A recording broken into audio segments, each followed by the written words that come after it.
Hello बच्चों, मैं आपका यार सर कीस्टोन का डायरेक्टर। हम लोग समझते हैं आज कुछ स्पेशल पॉइंट जो इकोलॉजी का रह गया है, लेकिन बहुत बहुत बहुत इंपॉर्टेंट है।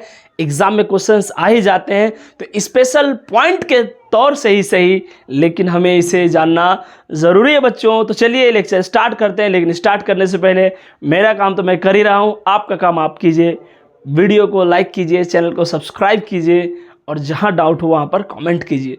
चलिए बच्चों शुरू से शुरू करते हैं। स्पेशल पॉइंट्स पहला, पीबी पोल्यूटेड वाटर में प्लम्बिज्म होता है।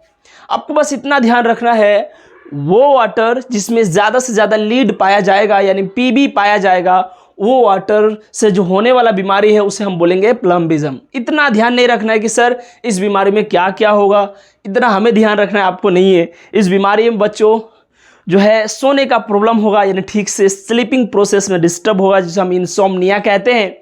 इसमें जॉइंट्स वगैरह में दर्द होगा, इतना है। बहुत सारा और प्रॉब्लम है, जैसे कि थकान होगा, इतना सारा हेडेक होगा। तो ये ऐसा होता है, आपको उतना ध्यान नहीं रखना है। बस ध्यान इतना रखना है कि एग्जाम में जब आए कि पीबी पोल्यूटेड वाटर यानी लीड पोल्यूटेड वाटर, लीड से प्रदूषित जल से कौन सा बीमारी होता है, तो आपको सिर्फ प्लम्बिज्म वहां पर टिक कर देना, बस इतना आपका आएगा।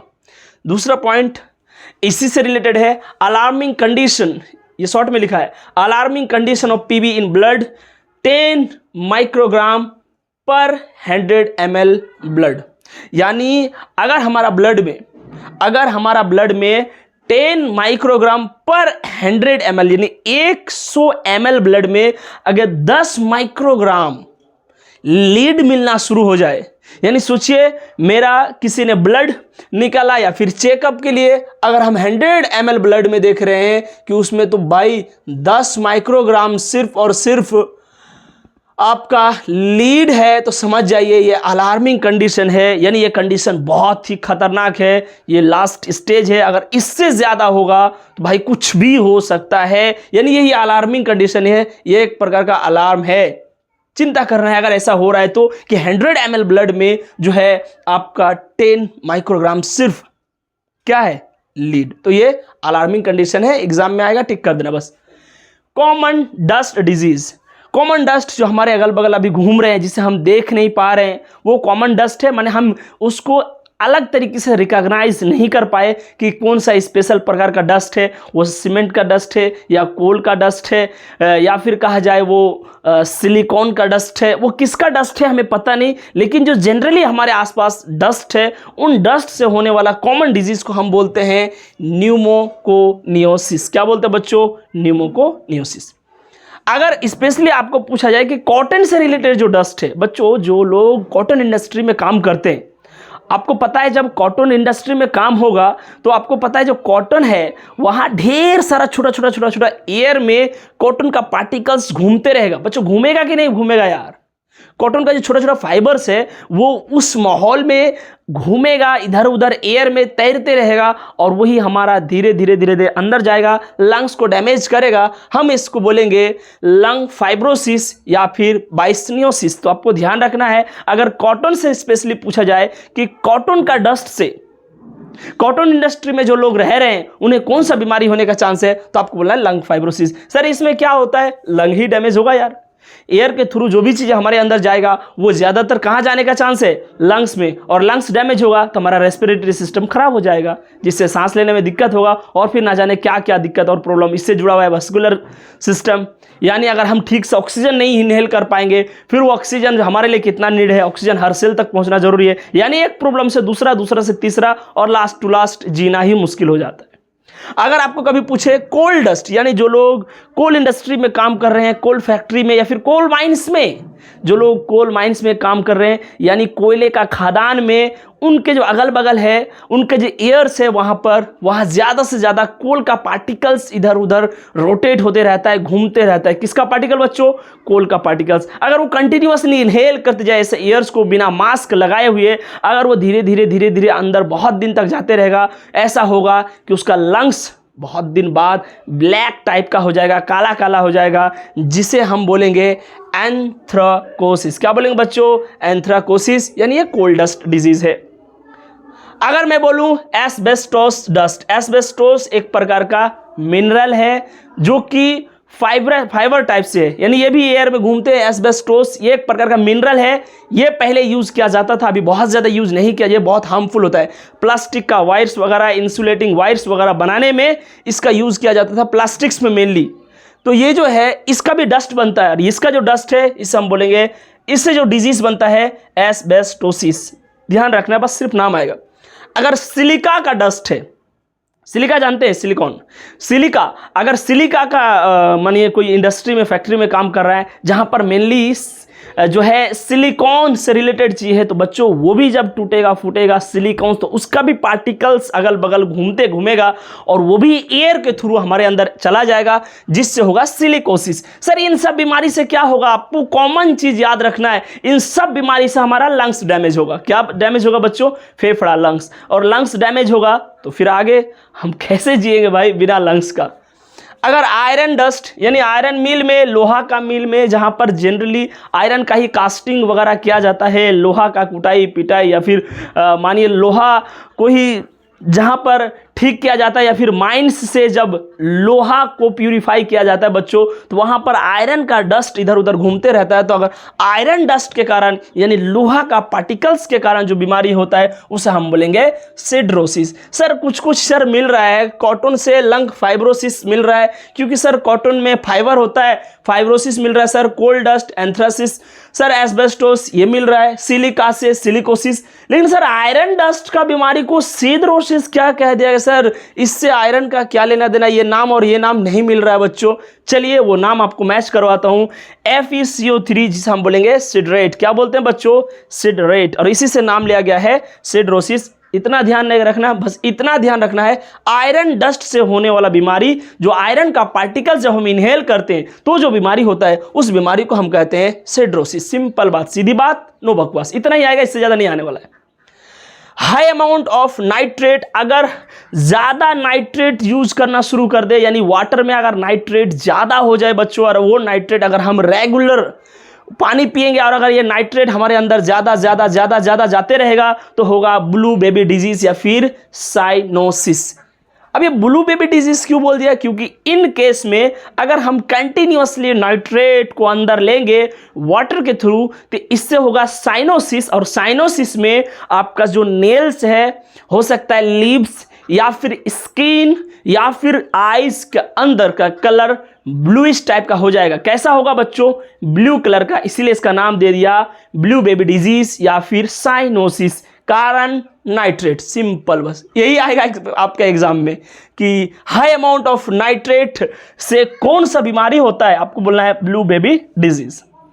कॉपर, भाई अगर हम किसी तरह से हमारे अंदर कॉपर का जो कंसंट्रेशन है ज्यादा होने लगे, तो क्या होगा? हाइपरटेंशन होगा और यूरीमिया होगा। यूरीमिया, तो अगर मैं बताऊं आपको यूरीमिया के बारे में, तो आपको ध्यान रखना है, ये जो यूरीमिया है, हम उस कंडीशन में बोलते हैं जब हमारा ब्लड में हद से ज़्यादा वेस्ट प्रोडक्ट हो जाता है। वैसे तो हमारा ब्लड को किडनी रेगुलरली फिल्टर करते रहता है, यानी अभी जो मैं आपसे लेक्चर कर रहा हूँ, बातें कर रहा हूँ, अभी जो मैं आपको पढ़ा रहा हूँ, इस दौरान मेरा भी और आपका भी किडनी वर्क में है, काम कर रहा है, रेगुलरली ब्लड को फिल्टर कर रहा है। लेकिन अगर हमारा ब्लड में ज़्यादा ही वेस्ट प्रोडक्ट हो जाए, यानी इतना ज़्यादा हो जाए कि अब हमारा किडनी उसको बर्दाश्त नहीं कर पाए, इस कंडीशन में हम बोलेंगे यूरीमिया हो गया है, यानी ज़्यादा वेस्ट प्रोडक्ट हो गया है, जो कि कॉपर के कारण होता है। आर्सेनिक से होता है बच्चों ब्लैक फुट डिजीज। ये black foot disease generally peripheral vascular disease हम से बोलते हैं, यानी ये हमारा वेस्कुलर सिस्टम को, यानी ब्लड का सर्कुलेटरी सिस्टम को ये डिस्टर्ब करता है। आर्सेनिक से होने वाला ब्लैक फुट डिजीज। ये चीजें जो भी आपको बताया गया है, वैसे तो सिंपल सा आएगा, बस आपका एग्जाम में यही आएगा कि कॉटन से क्या होता है लंग फाइब्रोसिस, कोल डस्ट से एंथ्राकोसिस, एस्बेस्टोस से एस्बेस्टोसिस, सिलिका डस्ट से होने वाला बीमारी सिलिकोसिस, आयरन मिल में जो लोग काम करेंगे और उन्हें आयरन डस्ट अगर इनहेल करे तो सिड्रोसिस, हाई अमाउंट ऑफ नाइट्रेट से ब्लू बेबी डिजीज। यही आएगा आपका एग्जाम में। इनका डिटेलिंग नहीं पूछा जाएगा, अगर डिटेल पूछेगा तो फिर वो पूछेगा भाई ह्यूमन हेल्थ एंड डिजीज में, यानी वो पूछेगा अगर आपको तो इस चैप्टर से नहीं पूछेगा, वो पूछेगा अगर बीमारी के बारे में आपको पूछेगा तो हमारा डिजीज वाला चैप्टर में पूछेगा। अब देखिए मैं आपको बताऊं कैडमियम के बारे में। जो कैडमियम है इसका कहानी तो मैं आपको इसके बाद भी थोड़ा सा और बताऊंगा। जो कैडमियम है ये कैडमियम हमारे लिए कम कारक नहीं है। अगर कैडमियम अगर हाई हमारे अंदर जाना शुरू हो गया और वो कैडमियम हमारा किडनी और लिवर दोनों को डैमेज कर सकता है। लाइटली ना ले कैडमियम को, किडनी भी डैमेज होगा और लिवर भी, इसके साथ साथ एनीमिया हो जाएगा और हाइपरटेंशन भी होगा। हाइपरटेंशन मतलब ज्यादा टेंशन। अब एनीमिया, सर ये एनीमिया क्या है? एनीमिया का सिंपल शब्द में इतना ध्यान रखना है, लॉस ऑफ ब्लड या फिर ब्लड का कमी। अगर हमारा शरीर में जितना ब्लड होना चाहिए उससे कम ब्लड है, हम बोलेंगे एनीमिया हो गया है। अगर कोई आपसे बोल रहा है, कोई डॉक्टर से आप सलाह लिए कि इसे एनीमिया है मतलब ब्लड का कमी है, तो कैडमियम से ब्लड का कमी भी होगा, हाइपरटेंशन भी होगा, किडनी और लिवर भी खराब होगा। हमें हर चीज को ठीक मात्रा में, ठीक कंसंट्रेशन में लेना है। और कोई भी चीज अगर किसी भी हिसाब से हमारे अंदर ज्यादा हो रहा है, उसका सिम्टम्स हमें दिखता है, हम डॉक्टर के पास जाते हैं, डॉक्टर जिस हिसाब से एडवाइस दे हमें उस हिसाब से चलना है बच्चों। अब आप जल्दी से इसे नोट कर लीजिए, फिर मैं कुछ और चीजें आपको बताऊंगा। मैं बहुत एक्साइटेड हो रहा हूं क्योंकि हमारा इकोलॉजी खत्म होते हम नया और कॉन्सेप्चुअल जो बेहतर चैप्टर होगा हम उसे खत्म करने के लिए स्टार्ट करेंगे, यानी उसे पकड़ेंगे। लेकिन बच्चों जल्दी से आप मेरा सपोर्ट कीजिए, आप इसे जल्दी से नोट कर लीजिए। मैं कुछ और चीज़ें इसे बताऊंगा, स्पेशली लानीना अल्नीना, जो कि बहुत ही ज़्यादा इम्पॉर्टेंट टॉपिक है वैसे तो, बट हमारे लिए उतना इम्पॉर्टेंट नहीं है। हमारे लिए इम्पॉर्टेंट बस उनका नेमिंग्स और वर्क फंक्शन जितना भी है उतना है। हालांकि वो बहुत ही बड़ा और डिटेल में उनके बारे में बताया जाता है। मैं आपको कुछ चीज़ें और बताऊंगा, बट जल्दी से आप इसे नोट कर लीजिए बच्चों, जल्दी नोट कीजिए। हाँ बच्चों, आप लोग नोट कर चुके होंगे। और देखिए कुछ पॉइंट्स और है इसी लेक्चर का, हम लोग उसको अच्छे से समझते हैं। सबसे पहले कैडमियम के बारे में मैंने आपको बता दिया, फिर भी एक और पॉइंट रह गया जापान और कैडमियम को लेके। बच्चों जापान में कुछ रीज़न से बहुत दिन से लोग जो है कैडमियम का किसी ना किसी तरह से उसके अंदर कैडमियम का आना शुरू हो गया, वाटर के थ्रू मानिए। और धीरे धीरे ये कैडमियम को ज़्यादा यूज़ करते करते क्या हुआ, उनका बोन्स और स्केलेटन सिस्टम डिफॉर्मिटी होने लगा। बोन यानी हड्डियाँ और स्केलेटल सिस्टम मतलब हड्डी का पूरा फ्रेमवर्क धीरे धीरे वीक और कमज़ोर होने लगा, जिसे कि इटाई डिजीज़ कहा जाता है। आपसे सवाल पूछा जाएगा इटाई डिजीज़ सबसे ज़्यादा कॉमन आपको बोलना है जापान। क्या रीज़न? कैडमियम। इसमें होता क्या है, हड्डी में प्रॉब्लम होता है, जॉइंट्स वगैरह में भयानक दर्द होगा, यानी कुल मिला के ये हड्डी का डिजीज़ है। ऑच डिजीज़ भी इसको कहा जाता है। दोनों ही नाम अलग अलग है यार और अजीब है, इटाई ऑच, बट नाम जो है एक ही बीमारी का है, ये आपको ध्यान रखना है। उसके बाद फ्लोराइड्स का बात करें तो in human and animals abnormal calcification of teeth. अगर हम ज़्यादा फ्लोराइड्स का, किसी तरह से हमारा अंदर फ्लोराइड्स ज़्यादा आना स्टार्ट हो गया तो हमारे अंदर जो है टीथ का जो है कैल्सिफिकेशन ठीक से नहीं हो पाएगा। बोन्स का भी बोल सकते हैं, बोन्स और टीथ का, मेनली टीथ का अच्छे से ज़्यादा से कैल्सिफिकेशन यानी कैल्शियम का कंटेंट ठीक रेशियो में नहीं बैठ पाएगा टीथ में, और उससे हमारा दांत जो है धीरे धीरे खराब हो जाता है। तो हम उसको बोलते हैं फ्लोरोसिस। क्या बोलते हैं बच्चों? फ्लोरोसिस। ये ध्यान रखना आपको। अब दो जो सबसे मेजर और सबसे इंपॉर्टेंट बात है वो है लानीना और अल्नीनो। ये तो भाई ये पूरा एक लेक्चर हो सकता है 1 घंटा का, इसके बारे में कहा जाए। उसके लिए आपको ट्रॉपिकल पैसिफिक ओशियन समझाना होगा, पूरा वर्ल्ड का मैप दिखाना होगा, उसमें इंडिया कहाँ है, चाइना किधर है, पेरू किधर है, वाटर करंट बनता कैसे है और कैसे वाटर करंट क्लाउड्स में बदलता है, वाटर करंट के कारण क्लाउड्स बनता है और वो क्लाउड्स कैसे आके बरसता है। इतना सारा बहुत ज़्यादा उसमें डीप में आपको जाना नहीं है। जाने के लिए फिर आपको जो है वो दूसरा स्टडी हो जाएगा। हमारा केस में हमें इतना समझ में आना है इतना कि इसका जो रीज़न है एल नीनो, और सबसे पहले कि सर ये है क्या, थोड़ा सा बता दीजिए। थोड़ा सा मैं ये बता दूं बच्चों, जो ट्रॉपिकल पैसिफिक ओशियन है उसके अंदर वाटर का करंट्स बनता है। यानी वाटर, आपको पता है वाटर का जो नेचर है, वाटर स्टेबल और स्टेशनरी नहीं है। यानी वाटर इस तरीके से वहाँ रोटेट होते रहता है। मेन रीजन मानिए हमारा अर्थ रोटेट होता है तो वहाँ का वाटर रोटेट होते कई बार ऐसा होता है जिस तरफ हमारा भारत लोकेट करता है, यानी इंडिया जिस तरफ है, कई बार इधर का पानी गर्म हो जाता है और गर्म होने के कारण इधर बादल बनेगा ऊपर, और इंडिया के ऊपर बादल बनेगा तो इंडिया में बादल बरसेगा। अब कभी उल्टा हो गया, कभी कभी वाटर करंट जो है दूर बन जाता है इंडिया से, यानी उस तरफ बन जाता है जिस तरफ इंडिया लोकेट नहीं करता है, तो कई बार उधर बन जाता है बादल। यानी जिधर का पानी गर्म होगा उधर बनेगा बादल, उधर बरसेगा। जिधर का पानी ठंडा होकर रह जाएगा एज कंपेयर टू उधर वाला, उधर बारिश कम होगा। ये आपको ध्यान रखना है। इसी को कहते हैं एल नीनो और ला नीना। यानी कई बार इधर बारिश होगा, कई बार उधर बारिश होगा। ये होने में लगभग 4 साल का वक्त लगता है। फिर से देखिए, रीजन है water current in tropical Pacific ocean, इतना टाइम गैप होता है 4 साल का, यानी 4 साल बाद ऐसा होता है। लानीना अगर हुआ मतलब इंक्रीज रेनफॉल इन इंडिया। लानीना का मतलब ये आपको ध्यान रखना है, इंडिया जिस साइड लोकेट करता है उस साइड का जो वाटर है गर्म होगा, और गर्म होगा तो इंडिया के ऊपर बादल बनेगा और इधर ही बरसेगा। हम उसको बोलेंगे ला नी ना। लेकिन अगर एल नीनो का बात करें तो ये डिक्रीज इन रेनफॉल। इसका मतलब यह है एल नीनो में इंडिया के तरफ बादल नहीं बनेगा, बादल बनेगा इसका अपोजिट साइड में दूसरा देश में, जैसे कि पेरू वगैरह में। वहां जब बारिश होगा तो वहां ज्यादा बारिश होगा, तब इधर बारिश नहीं होगा। यानी यहां पर वाटर करेंट्स का खेल है, और वाटर गर्म होना। अब ये भी है कि सर गर्म कैसे होता है, ठंडा कैसे होता है, क्या हुआ नहीं हुआ, ये पूरा अलग कहानी है। अब देखिए, major pollutant in jet plane is the, ये अलग बात है। Major pollutant in jet plane is the emission of chlorofluorocarbon. यानी जो जेट प्लेन ऊपर उड़ता है बच्चों, उसका जो सबसे मेजर पॉल्यूटेंट उससे निकलता है, तो ना ही कार्बन डाइऑक्साइड ना ही कार्बन मोनोऑक्साइड, वो होता है क्लोरोफ्लोरोकार्बन। और क्लोरोफ्लोरोकार्बन कितना खतरनाक है आपको पता है, ओजोन का डिप्लीशन करवाता है। ये सारा पॉइंट्स, स्पेशल पॉइंट्स खत्म हो गया, और हम लोग नेक्स्ट लेक्चर से शुरू करेंगे डेमोग्राफी। उसको आप बोल सकते हैं इकोलॉजी का तो वो हिस्सा है ही नहीं, बट फिर भी हम लोग उसको इसके साथ रिलेट करके पढ़ लेते हैं। डेमोग्राफी सिर्फ और 1 से 2 लेक्चर होगा मैक्सिमम टू मैक्सिमम, और अब हमारा इकोलॉजी हमसे दूर हो जाएगा।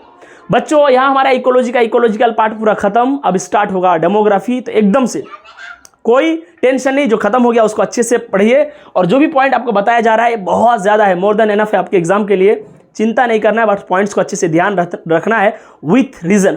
पढ़ते रहिए, मस्त रहिए, खुश रहिए, जबरदस्त रहिए बच्चों। और हम लोग मिलते हैं नेक्स्ट लेक्चर में डेमोग्राफी के साथ। लेकिन वीडियो छोड़ने से पहले और वीडियो खत्म होने से पहले चैनल को सब्सक्राइब कीजिए, वीडियो को लाइक कीजिए और दोस्तों में शेयर कीजिए। मैं बहुत वेट करता हूं, और अभी तक मैं इंतजार में हूं कि आप ही लोग मुझे सपोर्ट कीजिएगा और मेरा वीडियो शेयर करते रहिएगा। ठीक है बच्चों, तो मिलते हैं नेक्स्ट लेक्चर में। थैंक्स बच्चों।